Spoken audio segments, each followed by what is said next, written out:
भद्रावतीमध्ये सापडलेल्या प्राचीन जैन अवशेषांमुळे शहराच्या ऐतिहासिक महत्त्वात एक नवीन आयाम भर पडेल. खासदार प्रतिभाताई धानोरकर जेव्हा वरोरा तहसीलमधील मांढेळी येथे चातुर्मास पूर्ण करणारे जैन भिक्षू श्री प्रशमरथ विजयजी महाराज यांना भेटण्यासाठी भद्रावती येथे आल्या, तेव्हा भिक्षूने त्यांना शहरातील प्राचीन जैन अवशेषांच्या अलीकडच्या शोधाची माहिती दिली. भिक्षूने स्पष्ट केले की ज्याप्रमाणे मथुरा, कौशांबी, राजगीर, नालंदा, अयोध्या आणि वाराणसी यासारख्या ऐतिहासिक शहरांमध्ये शतकानुशतके जुनी जैन मंदिरे, ढिगारे आणि उत्खनन सापडले आहेत, त्याचप्रमाणे आता भद्रावतीमध्येही अशीच एक घटना समोर आली आहे. किल्ला वाडमधील बंगाली कॅम्प रोडवरील एका भूखंडात प्राचीन अवशेष सापडले आहेत.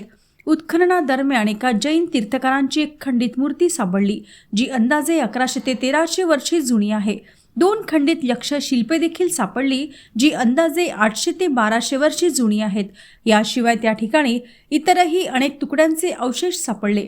जवळच एक मोठा ढिगारा आहे, ज्यामध्ये आणखी अखंड अवशेष सापडण्याची अपेक्षा आहे. बामुनिश्री यांनी सांगितले की गुजरातमधील उमटा गावात अशाच ढिगाऱ्यातून असंख्य मूर्ती आणि एक मोठे मंदिर सापडले आहे. जर भद्रावतीतील या ढिगाऱ्याचे पद्धतशीर उत्खनन करून प्राचीन अवशेष सापडले तर भद्रावतीला राष्ट्रीय ऐतिहासिक वारसा स्थळ म्हणूनही मान्यता मिळू शकेल. यामुळे संत, यात्रेकरू आणि पर्यटकांचा ओघ वाढेल. मुनिश्री यांनी सर्व भाविकांची इच्छा व्यक्त केली की ही भूमी संरक्षित असावी.